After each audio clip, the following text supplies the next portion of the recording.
몇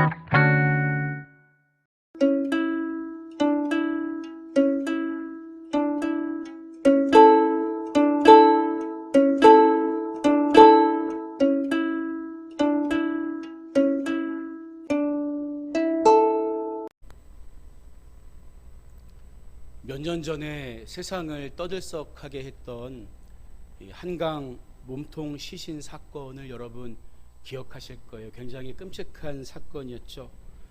자기를 무시했다는 이유로 투숙객을 무참하게 살해하고 시신을 훼손해서 한강에 유기해버린 아주 잔인하고 끔찍한 사건이었죠. 그런데 우리를 더 놀라게 했던 것은 가해자의 뻔뻔한 태도였어요.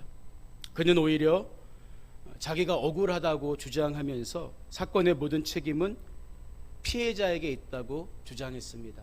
그리고 신문을 마치고 나온 후 피해자를 향해 하고 싶은 말이 있느냐고 묻는 기자의 질문에 대해서 다음 생에 또 그러면 너 또 죽는다, 이렇게 막말을 쏟아낸 적이 있었어요. 경기대학교 범죄심리학과 이수정 교수는 이 사건의 이 가해자를 가리켜서 절대 사이코패스가 아니다, 그렇게 이야기했죠. 그리고 본인을 실제 자아보다 훨씬 과장해서 자각하고 있는 것 같다, 이런 말을 했어요. 여러분, 사실 우리 주변에는 이 사건을 저지른 가해자처럼 평소에는 그렇게 얌전하다가 누가 조금만 자기를 무시하면 폭발해버리는 사람들이 상당히 많이 있어요. 그래서 뉴스나 신문을 봐도 폭행을 저지르고 심지어 살인을 저지른 이유가 나를 무시해서 이렇게 대답하는 사람들이 의외로 많다는 거죠. 여러분, 혹시 무시당했을 때 어떻게 그 감정을 추스리시나요? 마음으로 혹시 살인을 하진 않습니까? 사실 살면서 한 번도 이런 분노의 감정을 느껴보지 않은 사람은 아마 한 명도 없을 거예요. 하지만 문제는 질투와 분노에서 헤어나오지 못한 사울왕은 결국 비참한 인생의 종말을 맞이하게 된다는 것을 성경이 우리에게 보여주고 있다는 거예요. 그리고 이 모든 일의 발단이 자기보다 다윗을 칭찬하는 그 목소리에 마음을 빼앗겼기 때문이라고 성경은 진단하고 있는 거죠. 여러분, 그래서 우리 귀가 굉장히 중요한 거예요. 여러분은 오늘 말씀을 통해서 어떻게 남과 비교하지 않고 하나님이 나에게 주신 인생을 멋있고 값지게 살 수 있는가 깨달을 수 있는 시간이 되기를 주님의 이름으로 축복합니다. 여러분, 사실 사울왕은 사람들로부터 다윗보다 못하다는 평가를 받기 전에 이미 하나님께 버림받았습니다. 사무엘 선지자는 사울에게 왕이 여호와의 말씀을 버렸으므로 여호와께서 왕을 버려 이스라엘 왕이 되지 못하게 하셨음이니라, 사무엘상 15장 26절에서 이렇게 선언한 바가 있어요. 그 결과 사울은 두 차례 치른 블레셋과의 전쟁에서 이렇다 할 공을 세우지 못합니다. 다윗이 골리앗을 무찌르고 공을 세운 엘라 골짜기 전투에서는 물론이고 그 이전에 아들 요나단이 공을 세웠던 믹마스 전투에서도 공을 세우지 못할 뿐만 아니라 오히려 헛된 맹세를 시키면서 저녁 때까지 음식을 먹지 말아라, 전쟁을 더 완벽하게 이길 수 있는 그것을 가로막는 회방꾼 역할을 하고 말아요. 그럼에도 불구하고 사울왕은 점점 교만해져 갑니다. 여러분, 사람이 교만해져 가면 특징이 있는데 그게 뭡니까? 누가 자기 앞에서 자기보다 뛰어난 모습을 절대 보지 못해요. 그래서 본문 5절의 말씀을 보면요, 다윗은 사울이 보내는 곳마다 가서 지혜롭게 행하며 사울이 그를 군대의 장으로 삼았더니 온 백성이 합당히 여겼고 사울의 신하들도 합당히 여겼더라, 이렇게 이야기하고 있는데, 여러분, 사울이 다윗을 군대의 장으로 삼았다는 이야기가 어떤 자기 다음 가는 통수권자의 지위를 주었다는 말이 아니에요. 여기서 군대의 장이란 말은 어떤 사령관을 의미하는 게 아니라 그냥 그 정도에 걸맞는 직책을 주었다는 의미죠. 그래서 NIV판 영어 성경을 보면 Saul gave him a high rank in the army 이렇게 번역되어 있어요. 그냥 높은 지위 정도를 주었다, 이렇다는 얘기죠. 그런데도 불구하고 백성들과 모든 사울의 신하들조차 다윗이 그런 지위에라도 오른 것을 합당하게 여겼다는 것은 여러모로 다윗이 두각을 나타냈고 사람들에게 인정을 받았다는 것을 말해주는 대목입니다. 여러분 생각해 보세요. 불과 얼마 전까지 사울은 전쟁에도 나가지 못하는 소년이었습니다. 이름도 없는 목동에 불과했어요. 그런데 하루아침에 군대에서 높은 직책을 맡게 된 것도 흔한 일이 아니었다는 거죠. 사람들이 주목한 거예요. 이런 분위기와 달리 사울은 그저 다윗을 적당한 거리에서 자기가 통제하고 손아래 두려는 의도를 가지고 직책을 맡겼던 것으로 보여집니다. 여러분, 하지만 이런 방법으로 다윗을 손아래 두는 것은 쉬운 일이 아니었어요. 왜냐하면 이미 사람들 사이에서 칭찬과 인기는 사울을 다윗이 능가하고 있었기 때문입니다.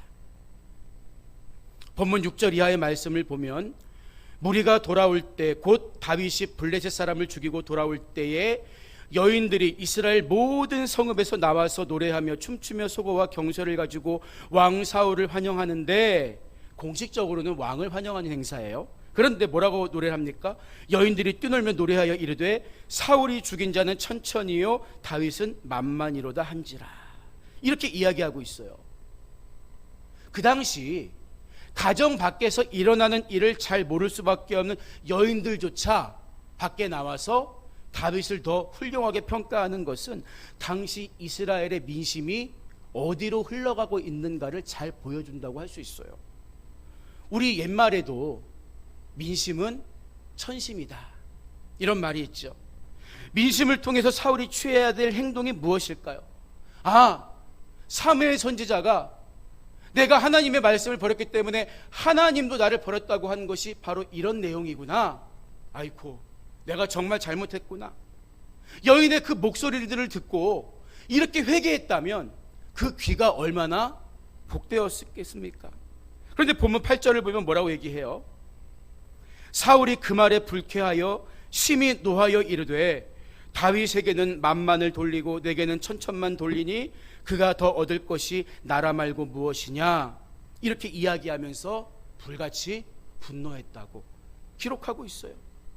여러분, 하나님께 버림받은 일보다 사람에게 버림받은 일이 더 크게 보이면 병든 신앙이에요. 이 목소리를 듣고 야, 정말 내가 하나님께 버림받은 게 이런 증거로 드러나는구나, 이렇게 깨달아야 하는데 하나님께 버림받았다는 것은 안중에도 없어요.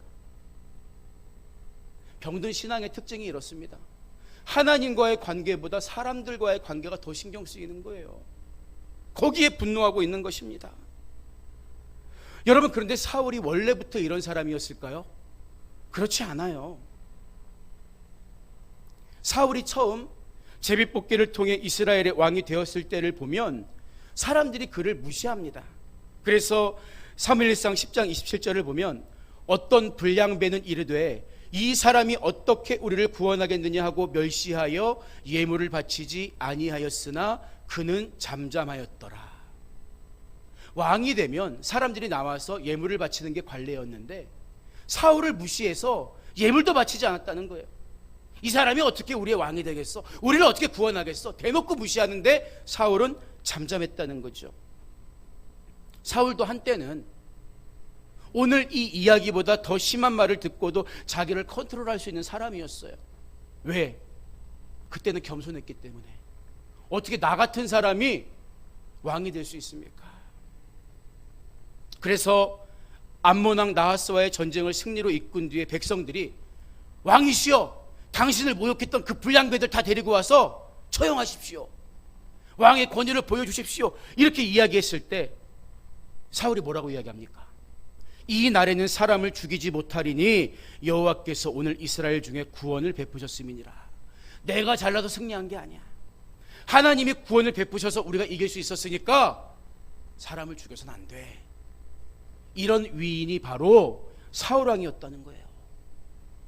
우리도 처음 은혜 받았을 때 얼마나 감사와 감격이 넘쳐났습니까? 당연한 게 되면 안 되는 거예요. 그게 은혜가. 사울을 보세요.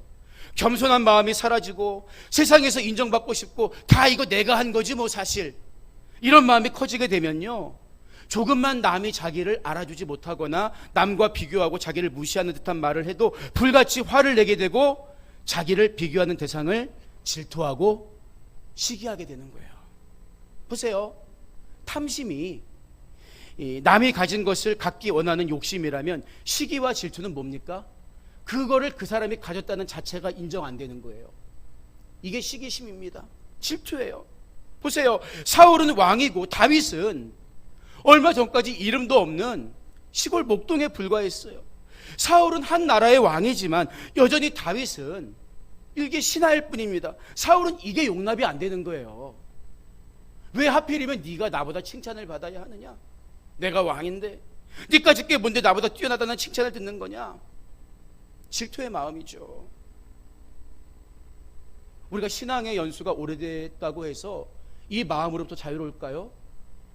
그렇지 못할 때가 있다는 거예요.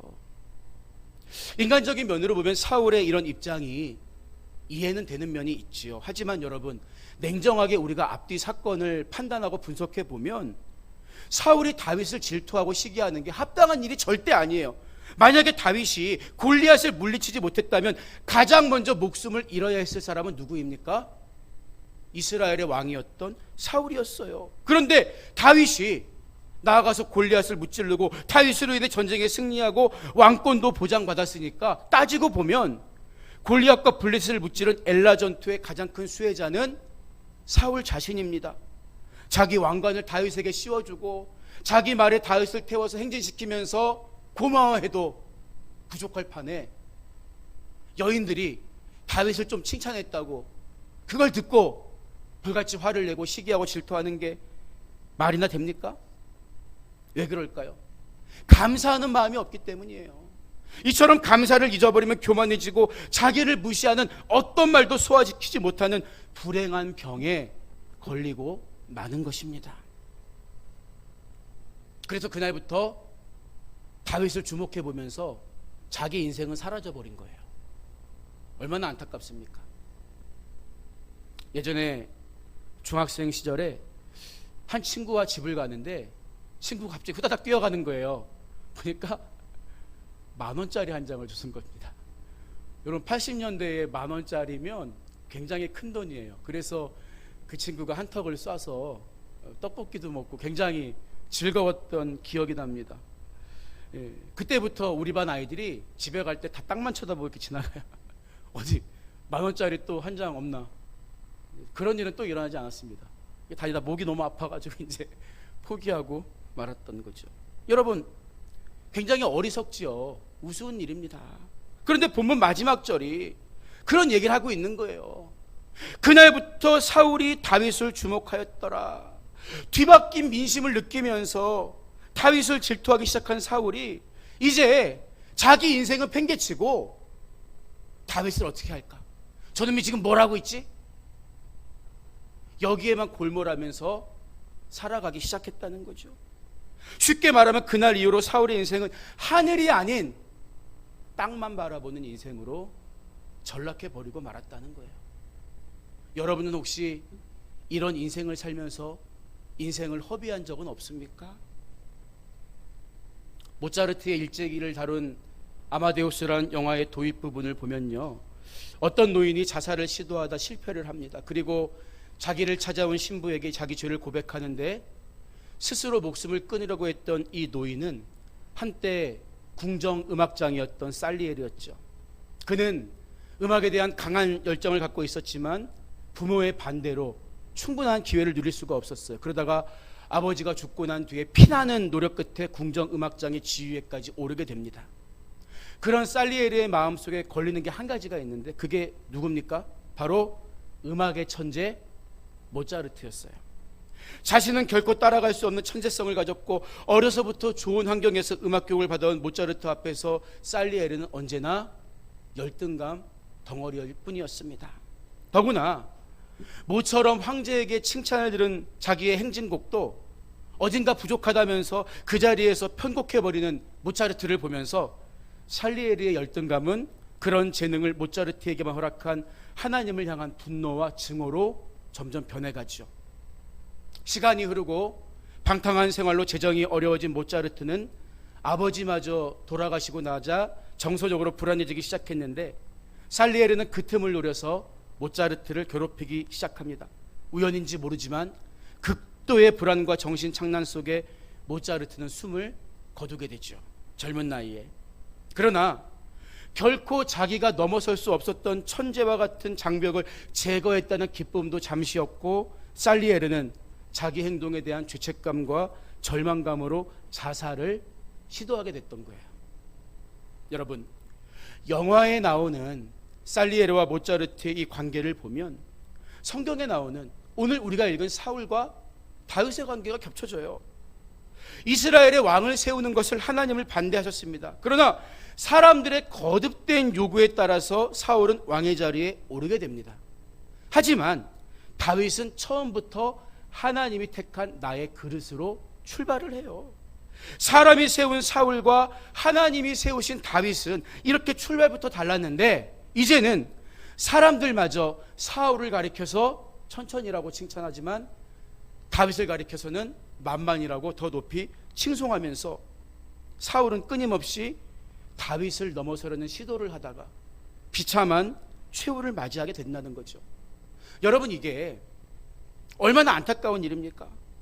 사실 그 상황을 보면 달라진 건 없어요. 사울은 여전히 이스라엘의 왕이고 모든 것을 가진 사람입니다. 반면에 다윗은 아직 어린 목동이고 자기 휘하에 있는 장수에 불과했다고요. 사울의 입장에서 자기가 누리고 있는 것들에 만족하고 감사하고 살면서 나름대로 행복한 인생을 보낼 수도 있었을 텐데 자기에게 없는 것, 사람들의 인정, 다윗이 가진 것에 질투심을 갖게 되니까 그때부터 불행한 인생이 시작되게 되더라는 거죠. 여러분, 실제로 성경에 나오는 사울의 이야기는 이후부터 다윗을 죽이려고 혈안이 된 이야기에 포커스를 맞추고 있습니다. 자기의 인생은 다 사라지고 이제는 남을 해코지하려고 하다가 비참한 결말을 맞이하게 되는 거예요.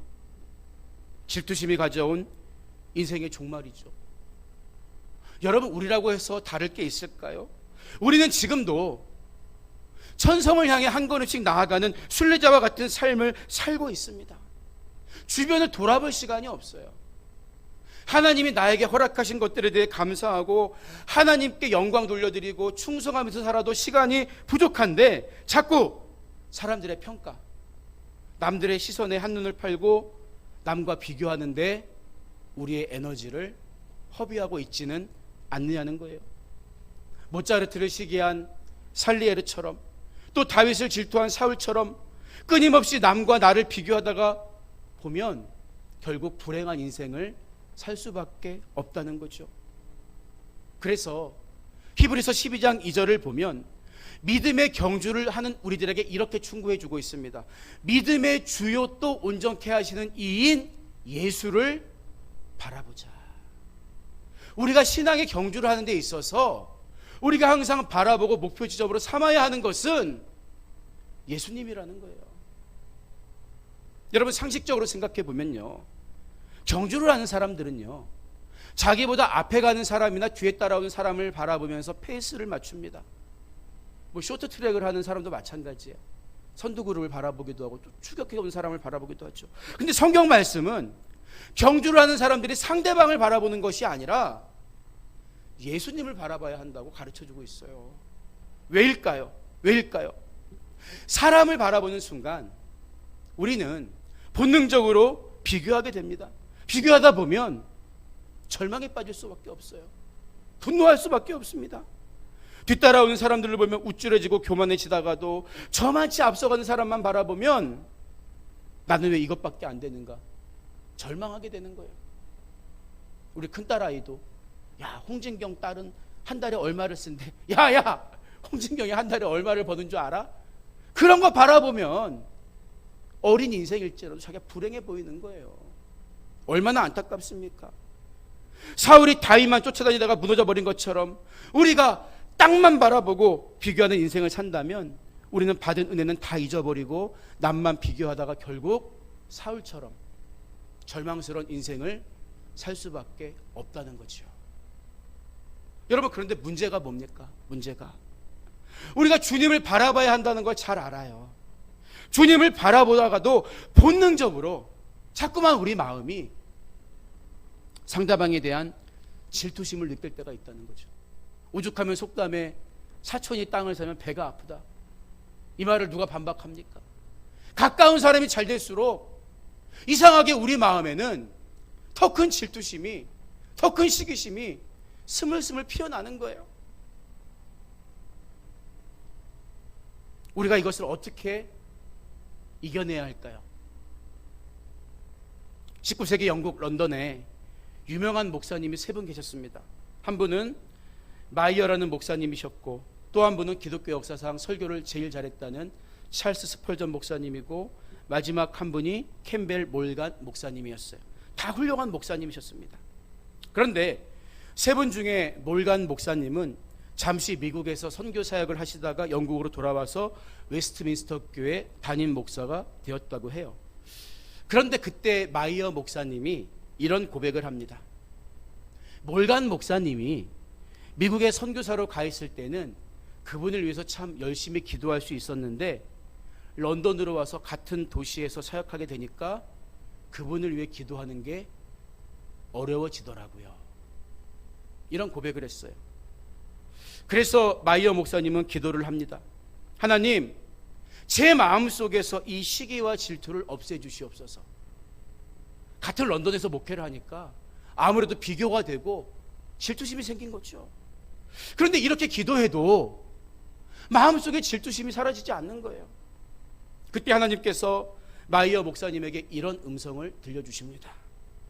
너의 기도를 바꾸어라.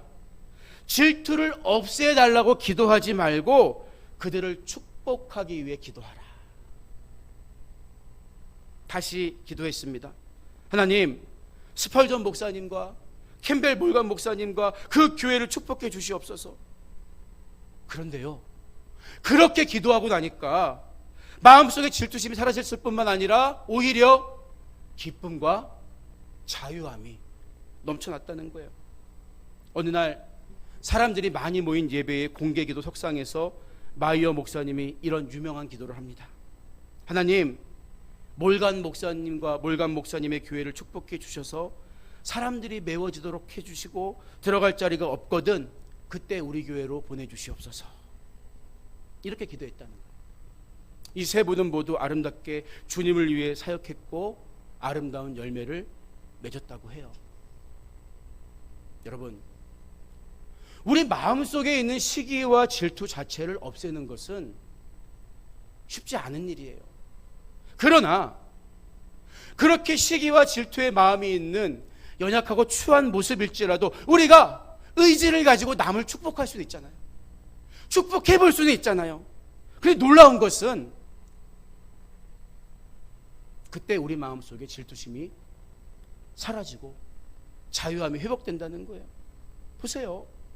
만약에 사울왕의 듣는 귀가 복되어서 다윗과 비교하는 말을 듣고 질투심에 분노할 게 아니라 허허허 웃으면서 그래, 뒷강물이 흘러오면 앞강물은 밀려나가는 법이지, 이제 내 시대는 갔구나, 이런 어른스러운 마음을 가졌다면, 그리고 다윗을 인정해주고 이렇게 훌륭한 장수가 있으니까 내가 편안하게 정치만 잘하면 되겠다, 이런 생각을 가졌다면, 그런 듣는 귀를 가졌다면 얼마나 사울왕의 노년이 멋있었겠습니까? 다윗을 통해 더 강성한 나라가 세워졌을 거예요. 듣는 귀가 복되지 못하니까 그때부터 자기 인생은 다 없어지고 다윗을 의식하고 감시하고 그를 쫓아다니면서 그를 죽이려는 불행한 삶을 살게 되고 결국엔 질투심이 가져온 인생의 종말을 맞이하고 만 거죠. 여러분, 하나님은 한 달란트 맡긴 종에게 2달란트, 5달란트를 요구하시지 않으십니다. 여러분, 어쩌면 우리가 느끼는 인생의 한계는 벽이 아니라 하나님이 원래 만드신 내 모습일 수 있다고요. 그것을 넘어가지 못해 절망했다면 거기까지라도 자라게 하신 하나님께 감사할 수 있는 복된 눈과 귀를 가지시기를 주님의 이름으로 축복합니다. 그때 우리 마음속에 자유함이 생기는 거예요. 지금까지 잘해온 것, 그것을 앞으로도 잘 내가 컨트롤할 수 있을 때, 그것에 집중하고 그것을 위해 힘을 다할 때 우리는 남과 비교할 시간이 없어요. 아무리 남들이 우리 자존심을 건드리고 질투심을 유발해도 우리는 그것을 축복으로 바꿀 수 있는 복된 귀가 열려야 합니다. 우리의 듣는 귀가 이렇게 중요한 거예요. 오늘 말씀을 마무리합니다. 제주도에 있는 해녀 학교에서 해녀가 되려는 학생들에게 제일 먼저 가르치는 것은 물속에서 어떻게 하면 헤엄을 잘 치는가, 이것이 아니라 자기의 숨 길이를 아는 것이라고 해요. 왜냐하면 숨을 참을 수 있는 숨 길이는 어느 정도 타고나는 것인데, 자기 숨 길이를 잘 모르면 깊은 곳에 있는 전복 같은 귀한 어종을 따르고 욕심을 부리다가 목숨을 잃을 수도 있기 때문입니다. 그래서 사회학자 엄기호 교수는 한계는 극복의 대상이 아니라 다룸의 대상이며, 한계를 아는 것은 슬픔이 아니라 기쁨이다, 이런 말을 하기도 했다는 거죠. 그런데도 불구하고 우리는 귀가 간사해서 남들이 내가 가진 능력보다 높게 평가해주면 내가 정말 그만한 사람인 것처럼 교만해지기 쉽고요. 또 내가 가진 것을 조금만 남이 몰라주고 또 비교하면 대번에 분노를 쏟아내면서 인생을 허비하게 됩니다. 여러분, 그러나 우리는 남들의 시선, 남들의 평가에 흔들려서 부안해동하면서 사울과 같은 낭비하는 인생, 헛된 인생을 살지 말아야 합니다.